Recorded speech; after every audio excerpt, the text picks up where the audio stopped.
Hello and welcome back to my channel. If this is your first time here, thanks for joining me. My name's Lisa Monison and I am a furniture flipper restorer, and we also here build furniture as well. So if you like that type of content, stay tuned. Today's project is a customer brought me a sewing machine that was her mother's, and it was funny because before she moved, a neighbor contacted her and said, "Did you know that I have your mother's sewing machine?" And she says, "No, I did not know." And she goes, "Well, would you like to have it?" So she gave it to her. Initially, we thought the sewing machine didn't work anymore inside. So we had original plans to go ahead and disassemble the sewing machine out and replace the wood and add a drawer. As she was testing things out, found out the sewing machine works. So we're keeping it as a sewing machine case. We're just going to freshen it up with a fresh coat of paint. I'm going to show it to you now, the before, and we'll time lapse the progress. So here are our supplies for this project. We are using Heirloom Tradition paints. This is a limited summer color called Aloha. As you can see, it's a very bright blue. It is the accent color in her room. We will be starting with Heirloom Traditions Paint Deglosser. It's a degreaser, deglosser surface prep. I go ahead and I use my Syntec brush from Heirloom Traditions, brush it all over the piece. You'll see me do that, and then scrub it down really well. And then Iron Orchid Designs, we are doing this floral because there was yellow flowers in it. And so we'll be using this around the piece, which I think will still look beautiful. We'll kind of look at it like blue skies with florals. So I think it'll come out really nice. And those are your supplies to get started. So here is just a quick shot so you can see what we have before we get started. As you can see, the top has been heavily used, very, very scratched up. A lot of surface, but most of this can be easily sanded out. I really don't see any major areas that I need to fill. Just give it a really good sanding so that the paint goes on really smooth. Of course, we will be applying a primer as well. But let's take a peek on into the inside. This is where there's a pretty good gouge, so I will also sand that down. I won't be sanding the entire inside because we are going to be painting it, but I do want to get out any deep scratches so that my paint looks good, including that water ring right there from somebody sticking a glass on that. So we'll get it all prepped and cleaned, and we'll show you each step of the process.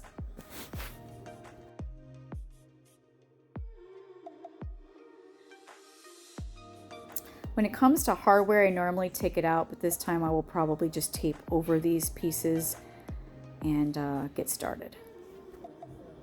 Okay, so here you will see me applying that deglosser, degreaser very liberally with my Syntec brush, and then using the scrubby pad to wipe off all the grease and grime, any varnishes.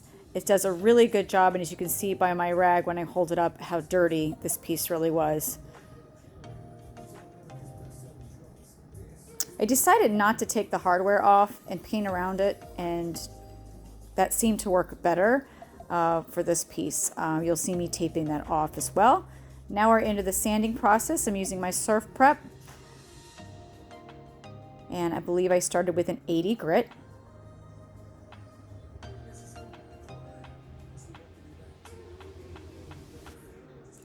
And I changed to a 400 to get it nice and smooth. And you'll notice on the inside, I just wanted to get those deep scratches out. Since we're painting over it, it didn't matter, and got it smooth and ready to prep. There I am taping off that hardware as I said I would, and any places I did not want to get paint on.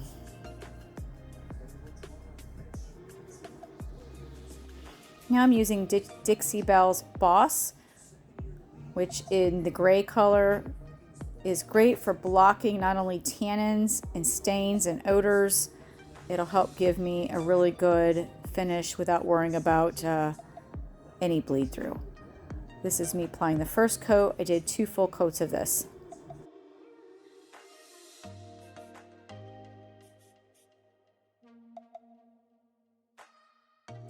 I let it dry in between the 2 coats for at least 2 hours before I went in with another coat.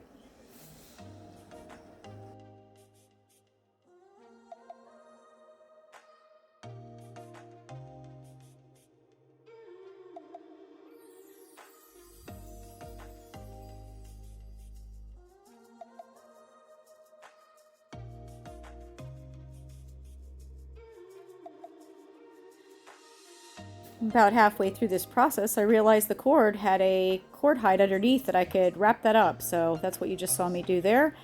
And going around all those spindles, making sure I got the underside. And I also have a sponge that I use for that, which really seems to help make sure that I get the top and the bottom. So remember, we had to get the inside too and let that sit and really dry well before I could shut it and put on a second coat. And this is what it looks like after 2 coats of the Dixie Belle Boss.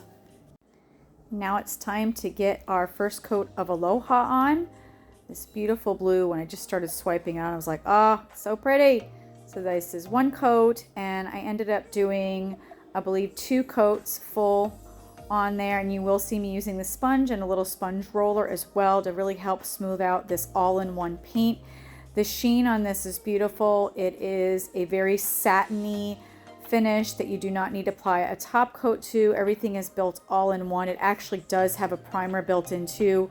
But when you're dealing with major bleed through, you want to use something like a shellac or Dixie Belle Boss or something that you know is going to really block any major tannins. And this piece being a cherry type finish, darker wood, I didn't want to take any chances. But the sheen on Heirloom Traditions, if you've never tried it, it's a beautiful finish. And here we are going ahead and applying. This is, of course, after waiting about a day or 2 of dry time on the paint. I'm burnishing in these transfers. So I did already the sides, and this is just how the top is done. Of course, it's sped up, but you really just burnish it in. And I love the IOD transfers. They really are beautiful, and they apply very nicely. You can see me adding some extra leaves to make this piece flow a little bit better on the end so it didn't just stop. And here's just a reminder of what she looked like before, and here she is after. I'm super excited about how this one came out. I was really concerned initially about that really bright blue with these flowers, but I do think that it complements almost like a beautiful blue sky with florals, and the colors just pop. So I'm very excited, and my client was absolutely thrilled with the turnout.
I want to thank you so much for tuning in to see this makeover.